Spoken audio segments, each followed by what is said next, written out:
Bonsoir à tous, je m'appelle Demas et j'ai 33 ans. Ce matin-là, je m'apprêtais à aller au taf et sans faire gaffe, j'étais en retard, pas de chance. Ma femme se trouvait dans la chambre avec les gosses. C'était l'heure de l'école, elle rangeait leurs peignes et leurs brosses, inébranlable avec mon air de catcheur. Spirituellement, je parais plus fort que ma femme, car sur ma vie, j'ai un appel de pasteur. Je lui fais souvent la leçon, car je trouve qu'elle prie pas assez. Et chaque fois qu'il y a une épreuve, pouf, elle est prompte à se lasser. Et moi je jeûne, je prie, je sers à l'église. Je suis le bras droit de l'apôtre Paul, du coup, y a personne qui me néglige. Et au boulot, je suis juste excellent. Mon salaire est étincelant, t'as le compte en découvert, le mien est trop souvent en excédent.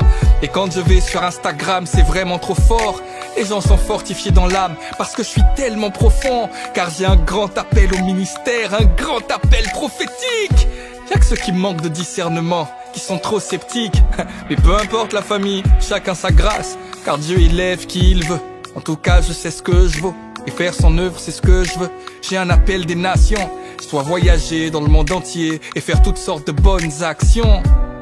L'humilité ça me caractérise, car quand j'arrive quelque part, je me fais tout petit tout au fond de l'église. Mais dans mon cœur je sais que je les dépasse tous. Et si jamais ils me donnent le micro, ils verront que je les déclasse tous.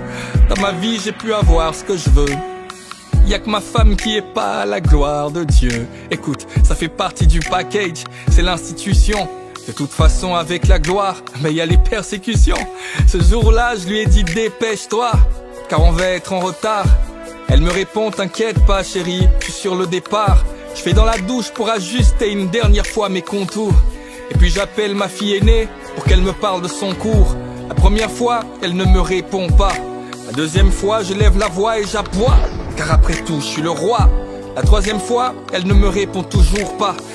Alors énervé, je vais dans la chambre comme un loup bas. Mais y'a personne, leurs vêtements sont par terre. Elles n'ont pas pu s'échapper. La home, je la connais par cœur. Mais qu'a-t-il pu arriver? Mais qu'est-ce que c'est que ce saccage? Je pense qu'elles veulent s'amuser. En fait, elle joue à cache-cache. Soudainement, je crois entendre sonner la trompette. L'enlèvement et tout à coup le mot qui se met à résonner dans ma tête. Au dehors, j'entends des cris et des pleurs. J'entends des grands bruits d'accidents, des freinages d'urgence et des heurts. Alors, j'ouvre grand la fenêtre. En dehors, c'est la panique. Et je vois l'effroi dans les yeux de mon voisin Abdel Malik. Je vois des vêtements par terre. L'atmosphère est alarmante. Et je vois ces poussettes vides dans les mains de cette nouvelle maman. Je me dis que c'est sûrement un rêve. Il faut que je me réveille. Mais je suis comme prisonnier car en fait, ce n'est pas un rêve, c'est bien du réel. Je suis confondu mais conscient en même temps. Qu'à cet instant, je viens peut-être de manquer l'enlèvement. Et puis c'est vrai, je comprends pas pourquoi ma femme a été enlevée. C'est moi le futur pasteur. J'ai prêché même en anglais. J'ai même évangélisé dans les centres-villes et les métros. J'ai délivré comme Moïse. J'ai conseillé comme Jétro. Quand l'heure de prier sonnait, c'était ma femme qui restait couchée. Moi je devançais l'aurore et je priais 3 heures sans me toucher. J'ai confondu en tout point. J'ai vraiment l'air d'un crétin. C'est quoi, je vais vérifier ça.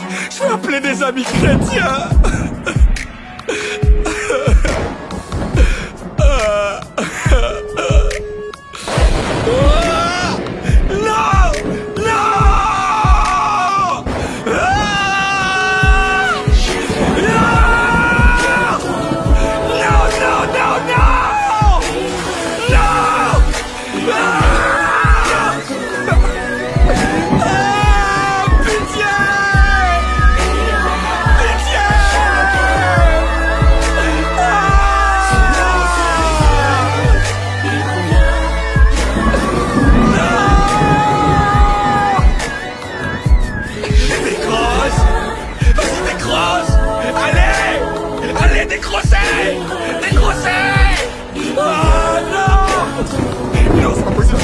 C'est pas possible, c'est pas possible, c'est pas possible.